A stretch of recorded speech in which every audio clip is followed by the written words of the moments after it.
It all began, as so many grand and terrible stories do, with a party, a wedding to be precise.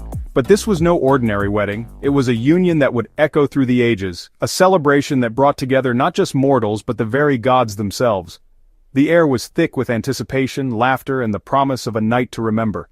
Thetis, a sea nymph of dazzling beauty and grace, was marrying Peleus, a mortal king chosen by fate.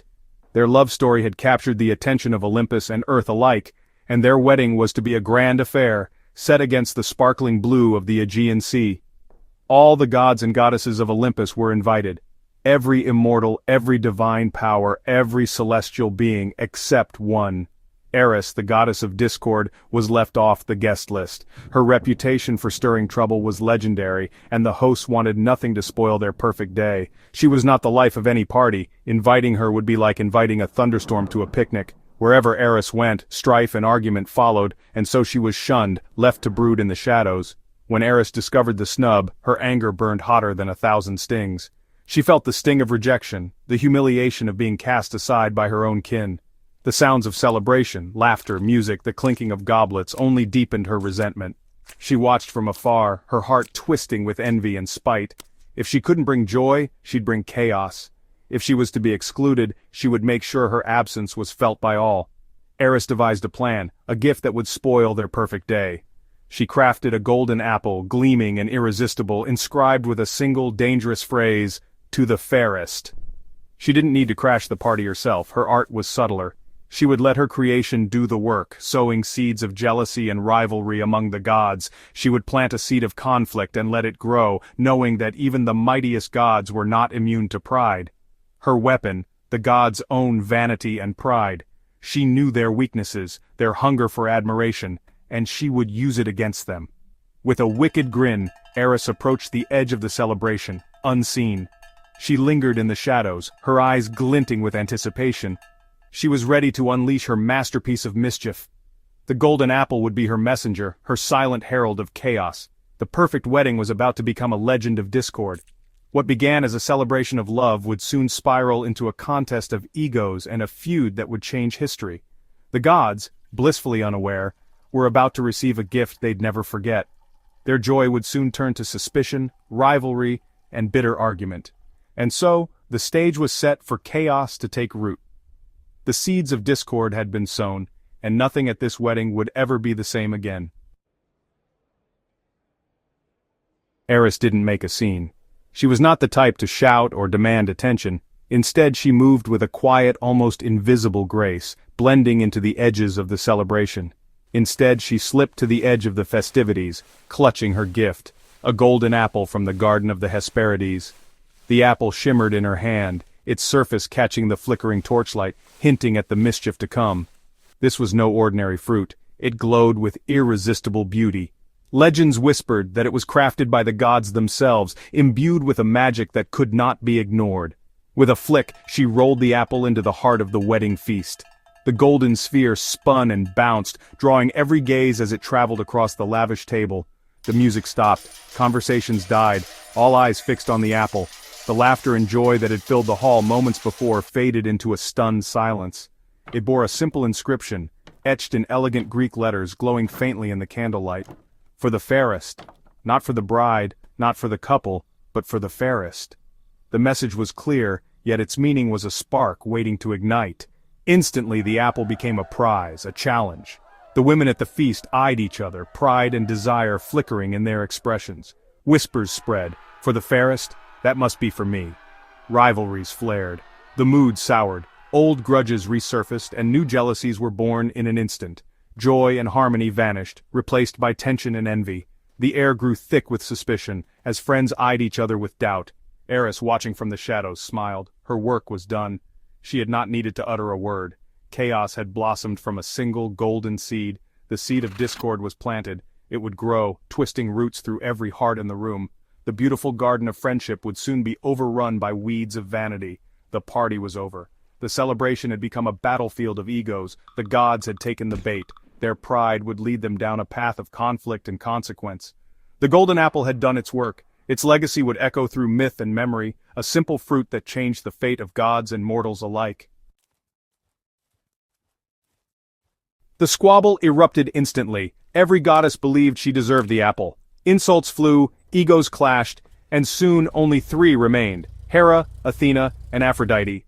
Hera, queen of the gods, claimed beauty by status and power.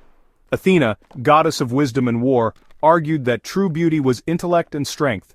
Aphrodite, goddess of love, radiated effortless allure. Her very essence was beauty. Each was certain she alone was worthy. The gods wisely kept their distance. The quarrel was now a standoff between three titans of Olympus. The golden apple had become a symbol of pride and a spark for disaster. The three goddesses took their quarrel to Zeus, demanding he choose the fairest. Zeus, caught between wife, daughter, and goddess, saw only trouble. To avoid disaster, he refused to judge, declaring himself too biased. Instead, he chose a mortal to decide, a man known for fairness, Paris, Prince of Troy, now living as a shepherd. The goddesses were stunned. A mortal to judge divine beauty, but Zeus was resolute. Hermes, the messenger, was sent to fetch Paris. The fate of the golden apple, and much more, now rested in the hands of a young man unaware of the storm heading his way. The gods watched, knowing this choice would echo through history. The goddesses prepared to descend to the mortal world. Paris's peaceful life was about to end. The judgment of the fairest would change everything. The seeds of war were sown. Who was Paris? Born a prince of Troy, his life was marked by prophecy. His mother dreamed he'd bring ruin to Troy. His parents abandoned him on Mount Ida. Fate intervened. A bear nursed him, and a shepherd named Agelaus raised him as his own. Paris grew strong, fair, and just, known for settling disputes among shepherds. Eventually his royal identity was revealed and he was welcomed back to Troy. Yet he preferred the quiet life on Mount Ida, far from palace intrigue. Paris was a man of simple pleasures, unaware of his destiny. His reputation for fairness would soon draw the attention of the gods. The prophecy lingered, waiting to be fulfilled. The shepherd prince was about to face a choice that would shape history. Paris enjoyed his peaceful life, tending sheep and playing his lyre. One day the sky shimmered and Hermes appeared, bringing three radiant goddesses, Hera, Athena, and Aphrodite. Paris, though startled, greeted them with calm curiosity. Hermes explained the task. Paris was to judge which goddess was the fairest and award the golden apple. The fate of gods and mortals now rested on his decision. Paris, a humble shepherd, was thrust into a contest of divine beauty. The goddesses prepared to make their cases. The world seemed to hold its breath. The judgment of Paris was about to begin. Paris, overwhelmed, tried to refuse, but Hermes insisted he must choose. The goddesses presented themselves one by one. Hera appeared regal and commanding, her beauty majestic and powerful. Athena stood tall in armor, her beauty sharp, intelligent, and noble. Aphrodite needed no adornment, her presence alone was enchanting, the air sweetening around her. Each goddess embodied a different ideal: power, wisdom, or love. Paris felt the weight of the choice. Each beauty was undeniable, each presence overwhelming. The contest was more than skin deep, it was a battle of values. The gods watched, silent and tense. Paris's heart pounded as he faced the impossible task. The golden apple gleamed, waiting for his decision. The fate of Troy and the world hung in the balance. The goddesses prepared their final moves. The goddesses knew beauty alone might not sway Paris, so each offered a bribe. Hera promised him rulership over all of Europe and Asia, unmatched power and wealth. Athena offered wisdom beyond any mortal and victory in every battle, eternal glory. Aphrodite's offer was simple: the love of the most beautiful woman in the world, Helen of Sparta. For Paris, power and wisdom were tempting, but love spoke to his heart. Helen's beauty was legendary, her allure irresistible. Aphrodite promised Helen would love Paris above all others. The choice was no longer just about beauty, it was about desire, ambition, and destiny. Paris weighed the offers, feeling the pull of each. The world seemed to pause, waiting for his answer. The goddesses watched, their futures hanging on his decision. Paris's heart made the choice his mind could not. The golden apple would decide the fate of nations. The bribes had raised the stakes beyond imagination. Paris was about to change history. Paris stood at the edge of destiny, the golden apple heavy in his hand, its surface gleaming with the promise and threat of fate. The air was thick with anticipation. As if the world itself held its breath, waiting for his decision. Before him stood three goddesses, Hera, queen of the gods, offering dominion and power, Athena, wise and fierce, promising unmatched wisdom and glory in battle, and Aphrodite, radiant with the allure of love, whispering of beauty and passion beyond compare. Paris, a shepherd at heart, cherished the simple joys of life, the song of birds, the gentle sway of grass, the warmth of the sun. For him, love was not just a promise but a calling, irresistible and profound.